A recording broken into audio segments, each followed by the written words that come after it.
You grow up, you think you want to be something. I wanted to be a baseball player initially. That was the love of my life.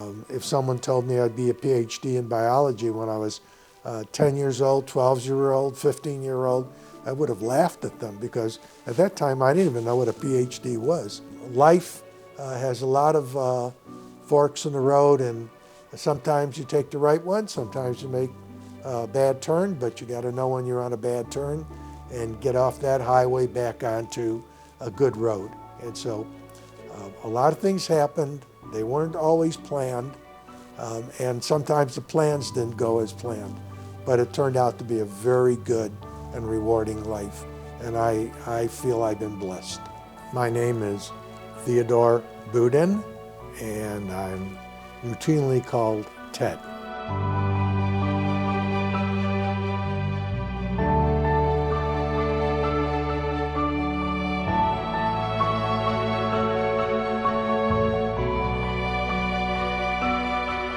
My father was born in a town called Malin in the Ukraine. My mother was also born in Belarus. My father emigrated to the United States around 1910, and my mother came to the United States in 1921, I believe. They lived on St. Louis near 16th Street in Chicago, and then moved to where I resided most of my youth at 1900 South Albany Avenue in Chicago. I had friends from Poland, Czechoslovakia, Romania, Bulgaria, Ukraine. It was a very diverse group, gained a lot of experience and benefited from those many people with their diverse backgrounds.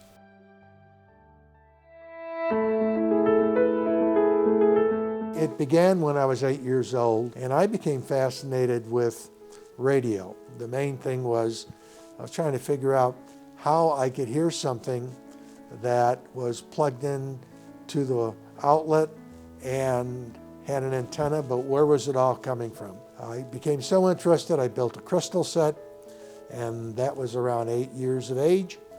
And then I progressed into making other kinds of radios. I thought I'd become a radio TV repairman. Then I thought I'd become an electrician, electrical engineer.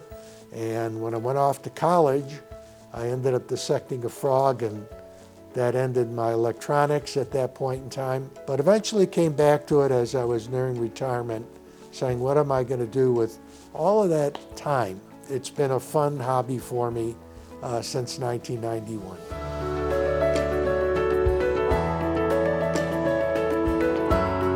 Betty and I first met in 1956. We went out on our first date, and I knew right then and there that was the woman I was going to marry.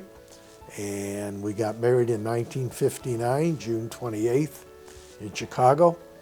And this coming June 28th, we'll be celebrating our 60th wedding anniversary.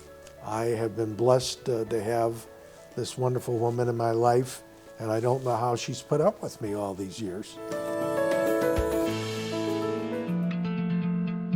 Our firstborn was our son, Michael Robert Booden. When Mike was born, it was the meaning of life to me in a very, very deep sense. We then had our second son, Stuart. Mike was always contemplating, and Stuart would take one look at it and do it. Becky came along in 1969, December, and that rounded out our family, and we've been very fortunate.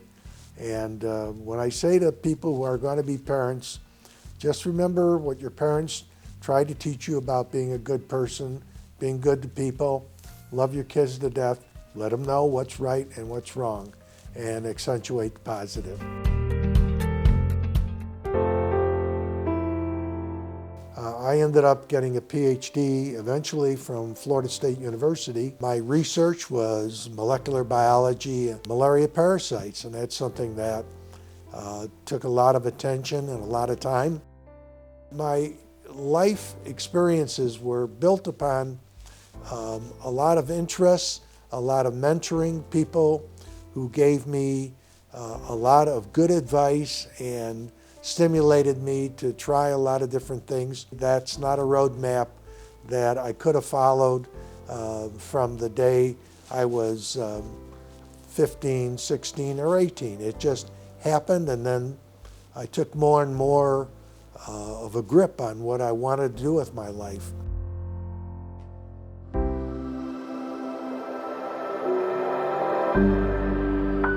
You don't think about what it's going to be like when you get older until you're getting close to getting older, and you're still not thinking about it until you begin to wake up in the morning with more pain than you went to bed with. I had an aunt that used to tell me that if you wake up in the morning and you have no pain, you're dead. So getting older means you start dealing with your physiology a little bit more curveballs than you'd like, but you keep swinging the bat and trying to make contact and move forward.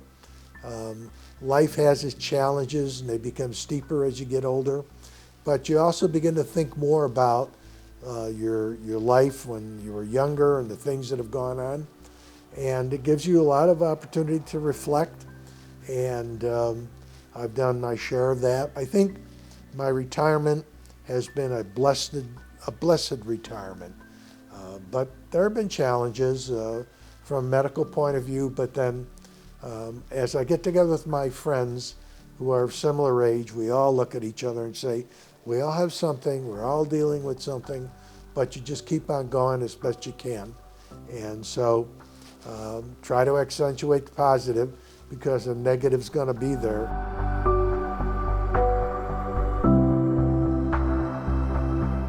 There is no definition that everybody's going to accept as to the meaning of life. The meaning of life to me has become living your life. Living your life as best you can, because you've been given something special. I often would reflect to some of my students who are having a tough time during their medical school studies, and I'd say, you know, yesterday is history, tomorrow's a mystery, and today is the present.